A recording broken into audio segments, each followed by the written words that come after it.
ಬಿರುಗಾಳಿ ಪರ ವಿರೋಧದ ಕಿಚ್ಚು. ಇಂದು ರೈತ ಮುಖಂಡರ ಸಭೆ, ಮುಂದಿನ ಹೋರಾಟದ ಚರ್ಚೆ. ಅಖಾಡಕ್ಕಿಳಿದ ಬಿಜೆಪಿ ಜೆಡಿಎಸ್, ಪ್ರತ್ಯೇಕ ಹೋರಾಟ ಏಕೆ? ಟೌನ್ಶಿಪ್ ಕಿಚ್ಚು. ಅವ್ರ ಭೂಮಿಯಲ್ಲಿ ಅಕ್ವೇರೇಷನ್ ಮಾಡ್ಕೊ ಬರ್ಲಿ, ಆಮೇಲೆ ನಮ್ಮ ಭೂಮಿ ಮಾಡ್ಲಿ. ಅವರು ವಯಸ್ಸಾದ ತಂದೆ ತಾಯಿಗಳು ಹಸ್ಗಳು ನಂಬ್ಕೊಂಡು ಜೀವನ ಮಾಡ್ತಿದ್ದಾರಲ್ಲ, ಏನ್ ಮಾಡ್ತಾರ ಅವರು? ನಾವು ಜಮೀನ್ ಮಾಡ್ಬಿಡ್ಬೇಕು.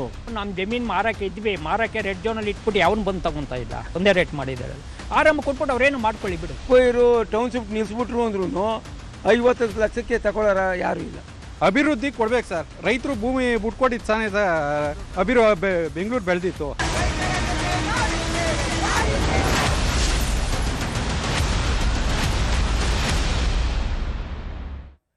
ಕೆಲವು ರೈತರು ಕೊಡ್ಲಿಕ್ಕೆ ರೆಡಿ ಇದ್ದಾರೆ, ಕೆಲವು ರೈತರು ನಾವಂತೂ ಕೊಡೋದಿಲ್ಲ, ನಮ್ಮ ಅಪ್ನಾಣೆ ಕೊಡೋದಿಲ್ಲ, ಇದು ನಮ್ಮ ಜಮೀನು, ನಮ್ಮ ಹಕ್ಕು ಅಂತ ಹೋರಾಟವನ್ನ ಕೂಡ ಮಾಡ್ತಾ ಇರುವಂತದ್ದು.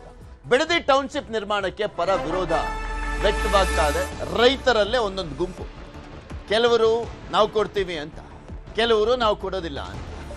ಹೋರಾಟ ಜೋರಾಗಿ ನಡೀತಾ ಇದೆ. ಕೆಲ ಹೊತ್ತಲ್ಲೇ ಬೈರಮಂಗಲದಲ್ಲಿ ರೈತ ಮುಖಂಡರ ಸಭೆ ಕೂಡ ಇರುವಂತದ್ದು.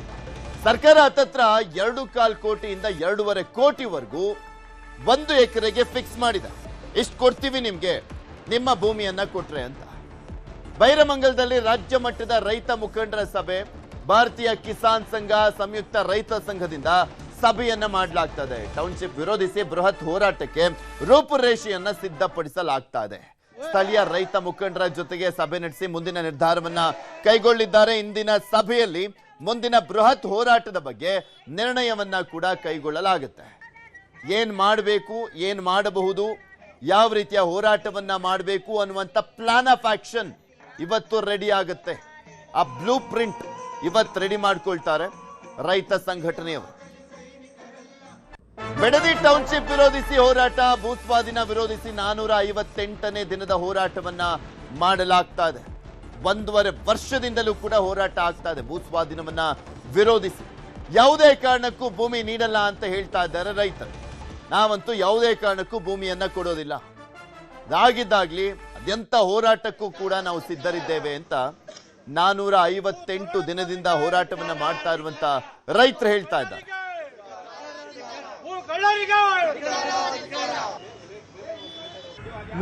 ನೂರಾರು ವರ್ಷದ ಒಂದು ಶ್ರಮ, ನಮ್ಮ ತಾತಂದಿರು, ನಮ್ಮ ತಂದೆದಿರು, ಗೊತ್ತಾಯ್ತಾ, ನಾವುಗಳು ಕಷ್ಟಪಟ್ಟು ಈ ಭೂಮಿಗಳನ್ನೆಲ್ಲ ರೆಡಿ ಮಾಡಿ, ಫಲವತ್ತತೆ ಮಾಡಿ, ಎಷ್ಟೋ ಬೋರ್ವೆಲ್ಗಳನ್ನ ಫೇಲ್ಯೂರ್ಗಳು ಮಾಡಿಕೊಂಡು, ಕೆರೆಗಳಿಂದ ನೀರು ತಗೊಂಡು ಇವತ್ತು ನಾವು ಒಂದು ಹಚ್ಚ ಹಸರನ್ನ, ಒಂದು ಮಲೆನಾಡಿನ ಸ್ವರೂಪನನ್ನು ಇವತ್ತು ನಾವು ತಗೊಂಡು ಬಂದಿರುವಂಥ ಈ ಭೂಮಿನ ಕೊಟ್ಟು ನಮ್ಮ ಜೀವನನ ನಾವು ಯಾವ್ದು ತ್ಯಾಗ ಮಾಡೋಕ್ಕಾಗತ್ತಾ?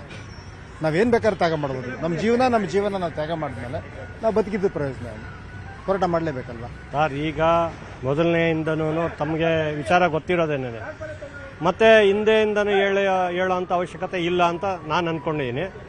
ಈ ಧರಣಿ ಮಾಡ್ತಿರೋಂಥ ಜಾಗಕ್ಕೆ ಈ ಒಂದು ಸರ್ಕಾರದ ಪ್ರತಿನಿಧಿಗಳು ಯಾರಾದರೂ ಆಗಿರಲಿ, ಯಾರೂ ಕೂಡ ಬಂದಿಲ್ಲ. ಇಲ್ಲಿ ಸ್ವಲ್ಪ ಹೆಚ್ಚು ಕಡಿಮೆ 1,000 ಜನ ಮಹಿಳಾ ರೈತರುಗಳು, ರೈತ ಮಕ್ಕಳು ಮತ್ತು ರೈತರು ಎಲ್ಲ ಇರ್ತೀವಿ.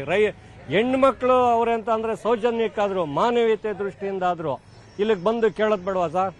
ಗಿಡ ನೆಡಿ, ಹಸಿರುಳಿಸಿ, ಮತ್ತು ಪರಿಸರ ಕಾಪಾಡಿ, ಆರೋಗ್ಯ ಕಾಪಾಡಿ ಅಂತ ಹೇಳ್ತಾರೆ. ಗಿಡ ನೆಡೋಣ, ಹಸಿರು ಉಳಿಸೋಣ. ಈಗ ನೆಟ್ಟಿರೋ ಗಿಡಗಳನ್ನ ಕೀಳ್ತೀವಿ ಅಂತ ತಾವ್ಯಾಕೆ ಬರ್ತಾವ್ರೆ?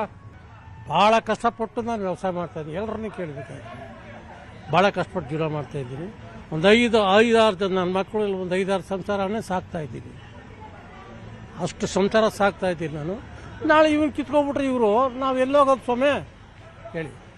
ಇಲ್ಲಿ ನಾವು 1 ಎಕರೆ ಮಾರಿದ್ರೆ ಒಂದು ಸೈಟ್ಗೆ ಬರಲ್ಲ ಅಲ್ಲಿ, ಎಲ್ಲಿ ಬೆಂಗಳೂರಲ್ಲಿ. ಅದನ್ನು ಹಾಲ್ಗೂ ಅದೇ ತಗೊಂಡು ಹೋಗ್ತಾರೆ, ಇನ್ನೊಬ್ರು ಅದನ್ನು ಕುಡಿಯೋಕ್ಕೂ ಇನ್ನೊಬ್ರು ತಗೊಂಡು ಹೋಗ್ತಾರೆ ದುಡ್ಡನ್ನ. ಎಲ್ಲ ಹಾಳಾಗಿ ಹೋಗೋಕ್ಕೆ ಇವರೇ ಕಾರಣ ಅಂತ ನಾನು ಅನಿಸ್ತೀನಿ. ರೈತರನ್ನ ಉದ್ಧಾರ ಮಾಡ್ತೀವಿ ಅಂತ ಹೇಳ್ತಾರೆ. ಯಾವ ರೈತರನ್ನ ಇವ್ರು ಉದ್ಧಾರ ಮಾಡೋದು? ರೈತರ ಅಲ್ಲ ಅಂತಾರೆ. ನೀವು ರೈತರ ಅಲ್ಲ ಹೋಗ್ರಿ ಅಂತಾರೆ. ಇದು ಸರಿನಾ? ಇದು ನ್ಯಾಯವಾ? ಇದ್ರ ಬಗ್ಗೆ ಇನ್ನಷ್ಟು ಮಾಹಿತಿಯನ್ನ ಕೊಡ್ತಾ ಹೋಗ್ತಾರೆ. ಆ ಒಂದು ಹಳ್ಳಿಗಳಿಂದಲೇ ನೇರ ಸಂಪರ್ಕದಲ್ಲಿ ಜಾಯ್ನ್ ಆಗಿದ್ದಾರೆ ನಮ್ಮ ಪ್ರತಿನಿಧಿ ಆಶಿಕ್ ಮುಲ್ಕಿ. ಆಶಿಕ್, ಇಲ್ಲಿ ಪ್ರಮುಖವಾಗಿ ನೋಡ್ತಾ ಇದ್ವಿ, ಒಂದ್ ಕಡೆ ಪರ ವಿರೋಧ ಚರ್ಚೆ ಇದೆ, ಮತ್ತೊಂದ್ ಕಡೆ ರೈತರು ನಾವು ಯಾವುದೇ ಕಾರಣಕ್ಕೂ ಪ್ರಾಣ ಬಿಟ್ಟರು ನಮ್ಮ ಜಮೀನನ್ನ ಬಿಟ್ಕೊಡೋದಿಲ್ಲ ಅಂತ ಹೇಳ್ತಾ ಇರುವಂತದ್ದು.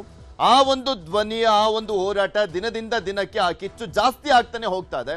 ಯಾವ ರೀತಿಯಾಗೆಲ್ಲ ಹೋರಾಟವನ್ನ ಮಾಡ್ಲಿಕ್ಕೆ ಪ್ಲಾನ್ ಅನ್ನ ಮಾಡ್ಕೊಳ್ಳಾಗ್ತದೆ, ಅವರಿಗೆ ಸಪೋರ್ಟ್ ಸಿಗ್ತಾ ಇದೆ.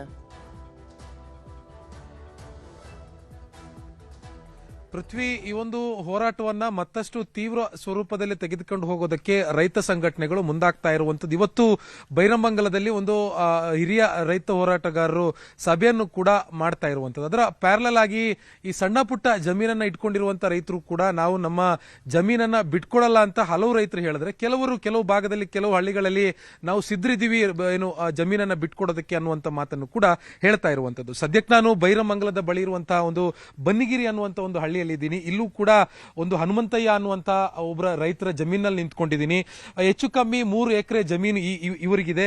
ಇದರಲ್ಲಿ ಇವರು ವಾರ್ಷಿಕವಾಗಿ 10 ಲಕ್ಷಕ್ಕೂ ಅಧಿಕ ಆದಾಯವನ್ನ ಕಂಡುಕೊಳ್ತಿದ್ದಾರೆ. ಹಾಗಿದ್ರೆ ನಾನು ಯಾಕೆ ಈ ಜಮೀನನ್ನ ಸರ್ಕಾರಕ್ಕೆ ಬಿಟ್ಕೊಡ್ಬೇಕು ಅನ್ನುವಂತ ಒಂದು ಪ್ರಶ್ನೆ ಅವ್ರು ಕೇಳ್ತಾ ಇರುವಂತದ್ದು. ಅವ್ರನ್ನ ಮಾತಾಡ್ಸೋಣ. ನನ್ನ ಜೊತೆಗಿದ್ದಾರೆ ಒಂದಿಷ್ಟು ರೈತರು. ಸರ್, ನೀವು ಸರ್ಕಾರದ ಈ ಯೋಜನೆಗೆ ಯಾಕೆ ತಮ್ಮ ಜಮೀನನ್ನ ಬಿಟ್ಕೊಳ್ಳೋದಕ್ಕೆ ರೆಡಿ ಇಲ್ಲ ಅಂತ? ಇವತ್ತು 16,000 ಕೋಟಿ ರೂಪಾಯಿ ಖರ್ಚು ಮಾಡ್ತಾರೆ ನೀರಾವರಿ ಮಾಡ್ಬೇಕಾರೆ. ನಮ್ಗೆ ಎಷ್ಟು ಕೋಟಿ ಕೊಟ್ಟಿದ್ದಾರೆ ಸರ್ ಇವ್ರು ನೀರಾವರಿ? ಇಷ್ಟು ನೀವೇ ನೋಡಿದ್ದೀರಾ? ಇಷ್ಟು ಬಯಲು ನೀರಾವರಿ ಮಾಡ್ಬೇಕಾರೆ ಎಷ್ಟು ಕೋಟಿ ರೂಪಾಯಿ ಖರ್ಚು ಮಾಡವ್ರು ಇವರು? ನಾವು ಸ್ವಂತ ನೀರಾವರಿ ಏನೋ ಕಷ್ಟ ಬಿದ್ದು ನೀರಾವರಿ ಮಾಡ್ಕೊಂಡು ಇಷ್ಟೆಲ್ಲ ಮಾಡಿದೀವಿ. ನೀರಾವರಿ ಬೋರ್ಗಳಿದೆ, ಪಂಪ್ ಇದೆ, ಕೆರೆಯಿಂದ ಪಂಪ್ ಇದೆ, ಎಲ್ಲ ಇದೆ. ಇಷ್ಟೆಲ್ಲ ಮಾಡಿದೀವಿ. ನೀವು ನೀರಾವರಿ ಇರತ್ತಾವು ಇಲ್ದೇ ಇರತ್ತಾವು ನೀರಾವರಿ ಮಾಡ್ತೀವಿ ಅಂತೀರಾ, ನೀರಾವರಿ ಇರತ್ತಾವು ಅಕ್ವೈರ್ ಮಾಡ್ತೀವಿ ಅಂತೀರಾ. ಮಾಡಿ ಅಲ್ಲಿ ನೀರಾವರಿ ಇಲ್ದೇ ಇರತ್ತಾವು, ಅವ್ರಿಗೂ ಡೆವಲಪ್ ಆಯ್ತದೆ, ಅವರು ಮುಂದೆ ಬರಲಿ. ಇದೇ ದುಡ್ಡು ಅಲ್ಲಿ ಕೊಡಿ, ಅವರು ಮುಂದೆ ಬೆಳೀತಾರ ಪಾಪ, ಚೆನ್ನಾಗಿರ್ಲಿ. ಅವರು ನಮ್ಮ ರೈತರನ್ನೇ. ಅಂದ್ರೆ ಇಲ್ಲಿ ರೈತರ ನಡುವೆನೆ ಗೊಂದಲ ಇರುವಂತದ್ದು. ಕೆಲವರು ಕೊಡ್ತೀನಿ ಅಂತಿದ್ದಾರೆ, ಕೆಲವರು ಕೊಡಲ್ಲ ಅಂತಿದ್ದಾರೆ. ಯಾಕೆ ಈ ಗೊಂದಲ ರೈತರ? ಅವರು ಕೆಲವರು ಯಾರೋ ವ್ಯವಸಾಯ ಮಾಡದೆ ಇದ್ ಮಾಡ್ಕೊಂಡು ಬಿಟ್ಬಿಟ್ಟಿರೋರು ಹೇಳ್ತಾರೆ ಸರ್. ನಾವು ನೋಡಿ ಎಲ್ಲ ಡ್ರಿಪ್ ಮಾಡ್ಬಿಟ್ಟಿದೀವಿ, ಆನ್ ಮಾಡಿದ್ರೆ ನೀರು ಹೋಯ್ತಾ ಇರ್ತದೆ, ಅದ್ರ ಪಾಡೋದು. ನಮ್ಮ ಕೆಲಸ ನಾವು ಮಾಡ್ತೀವಿ. ಈಗ 1-3 ಹಸುಗಳಿದೆ, ಒಬ್ರು ಮೇಯಿಸ್ಕೊಂತಾರೆ, ರೇಷ್ಮೆ ಇರ್ತದೆ, ಕೆಲವರು ರೇಷ್ಮೆ ಮಾಡ್ತಾರೆ. ಹಿಂಗೆ ಇವ್ರು ಸುಮ್ಮನೆ ಯಾವ್ದೋ ಕೈಲಾಗೋದಕ್ಕೆ ನಾನು ಇದಾಗೋಗ್ಬಿಡ್ತು ಅಂದ್ರೆ ಆಗಲ್ಲ. ಅದು ವ್ಯವಸಾಯ ಮಾಡಿದಷ್ಟು ದುಡಿಮೆ ಇರ್ತದ್ರೆ. ಇವಾಗ 3 ಎಕರೆ ಜಮೀನ್ ಇದೆಯಲ್ಲ, ಹೌದು ಸರ್, ಇದ್ರಲ್ಲಿ ಏನೇನ್ ಬೆಳೀತಾ ಇದ್ರಿ? ಇದು ನೋಟಿಫಿಕೇಶನ್ ಆಗೋದಕ್ಕೆ ಇದು ಸರ್ ನಮ್ದು 5 ಎಕರೆ ಇದೆ. 5 ಎಕರೆನೂ ಹೋಗ್ಬಿಡ್ತದೆ ಸರ್, ಒಂದು ಅರ್ಧ ಎಕರೆನೂ ಉಳಿಯಲ್ಲ, ಎಲ್ಲ ಹೋಗ್ಬಿಡ್ತದ್ರಿ. ಈಗ ನಾವ್ ಇಬ್ರು ಇದ್ದೀವಿ ಅಣ್ತಂದಿರು. ಈಗ ಅಡಿಕೆ ಇದೆ ಸರ್, ಇದೆ ಇರೋದು. ಮುಂದಕ್ಕೆ ಏನು ಇಲ್ಲ ಸರ್. ನಾವ್ ಆಮೇಲೆ ಓದಿಲ್ಲ ಸರ್, 4ನೇ ಕ್ಲಾಸ್ ಓದಿದೀವಿ. ಯಾವ ಕೆಲಸ ಕೊಡ್ತಾರೆ ಇವರು? ಸರ್ ಅದೇ ರೈತರ ನಡುವೆನೆ ಸಾಕಷ್ಟು ಗೊಂದಲ ಇರೋದು. ಕೆಲವರು ಕೊಡ್ತೀನಿ ಅಂತಿದ್ರೆ, ಕೆಂಪಯ್ಯನ ಹಳ್ಳಿ ಕಡೆ ಎಲ್ಲ ಕೊಡೋದಕ್ಕೆ ರೆಡಿ ಇದ್ದಾರೆ. ಒಂಥರ 50-50 ಅಂತ ಸರ್ಕಾರ ಹೇಳುತ್ತೆ. 80% ರೈತರು ಒಪ್ಕೊಂಡಿದ್ದಾರೆ. ವ್ಯವಸಾಯ ಮಾಡಕ್ ಆಗದೆ ಕೊಡ್ತೀವಿ ಅಂತವ್ರೆ. ನಮ್ ಕೈಲಿ ಆಯ್ತು ನಾವು ದುಡಿತೀವಿ. ಇವಾಗ ಅವ್ರು ಹೇಳ್ತಾರೆ ಈ ಭೂಮಿಲಿ ಕ್ಯಾನ್ಸರ್ ಬಂದ್ಬಿಡ್ತದೆ ಅಂತ. ಅದೇ ಗ್ರೇಟರ್ ಬೆಂಗಳೂರು ಅಧ್ಯಕ್ಷ ಬಂದು ಜಮೀನ್ ತೆಗ್ದವನೆ, ಅವ್ನಿಗೆ ಹೇಳ್ಬೋದಾಯ್ತಲ್ಲ ಇಲ್ಲಿ ಕ್ಯಾನ್ಸರ್ ಬರ್ತದೆ ತೆಗಿಬಿಡ್ರಿ ಅಂತ. ಯಾಕೆ ಹೇಳಿಲ್ಲ ಅವರು? ಈ ರೀತಿ ಇದು ಹೋರಾಟ ದಿನದಿಂದ ದಿನಕ್ಕೆ ಬೇರೆ ಬೇರೆ ಸ್ವರೂಪಗಳು ಪಡೆದುಕೊಳ್ತಾ ಇದೆ. ಅದೇ ನಾನು ಆಗ್ಲಿ ಪರಾನು ಇದೆ, ವಿರೋಧನೂ ಇದೆ. ಯಾಕೆ ಗೊಂದಲ? ವಿರೋಧ ಹೇಳ್ತೀನಿ ಕೇಳಿ. ಯಾರ ಒಂದು ವಿರೋಧ ಜಾಸ್ತಿ ಐತೆ, 80% ವಿರೋಧ ಐತೆ, 5-10% ಹೇಳ್ತಾ ಇರೋದು 80% ಪರವಾಗೈತೆ. ಸರ್ಕಾರಕ್ಕೆ ನಾವು ಏನು ಮಾತಾಡೋದಿಲ್ಲ, ಏನು ಬೇಡ. ಓಪನ್ ಆಗಿ ಚಾಲೆಂಜು, ಬೈರಮಂಗಲ ಸರ್ಕಲ್ಗೆ ಬರಲಿ, ಸಂವಾದ ಮಾಡಲಿ. ಒಬ್ಬ ಮುಖ್ಯಮಂತ್ರಿ ಆಗಲಿ, ಶಾಸಕ ಆಗಲಿ, GB ಅಧ್ಯಕ್ಷ ಆಗಲಿ, ಬೈರಮಂಗಲ ಸರ್ಕಲ್ಗೆ ಬರಲಿ, ಸಂವಾದ ಮಾಡೋಣ. ಅವರು ಒಂದು ಕಡೆ ಕೂತ್ಕೊಳ್ಳಿ, ನಾವು ಒಂದು ಕಡೆ ಕೂತ್ಕೊತೀವಿ. 80% ಏನಾರು ನಾವು ರೈತರು ಕೊಡ್ತೀವಿ ಅಂತ ನಾವು ಒಪ್ಕೊಬಿಟ್ರೆ ನಾವೇ ಬಿಟ್ಕೊಡ್ತೀವಿ. ಅವ್ನು ಕೇಳೋದೇ ಬೇಡ, CM ಕೇಳೋದು ಬೇಡ, ನಮ್ಮ ಶಾಸಕನೂ ಕೇಳೋದು ಬೇಡ, GB ಅಧ್ಯಕ್ಷನೂ ಬೇಡ. ಯಾರೋ ಹೇಳಿದ್ರು ಕ್ಯಾನ್ಸರ್ ಬರ್ತದೆ ಅಂತ. ಇವ್ರು ಹೇಳ್ದಂಗೆ ಒಬ್ಬ ಜಿಲ್ಲಾಧಿಕಾರಿ ಆಗಲಿ, ಏನೇನೇ ಆಗಲಿ, ಅವ್ರು 100 ಎಕರೆ ತಗೊಳ್ಳುವಾಗ ಕ್ಯಾನ್ಸರ್ ಬರೋದಿಲ್ಲ. ರೈತರಿಗೆ ಮಾತ್ರ ಕ್ಯಾನ್ಸರ್ ಬಂದ್ಬಿಡ್ತದೆ. ಕಡಿಮೆ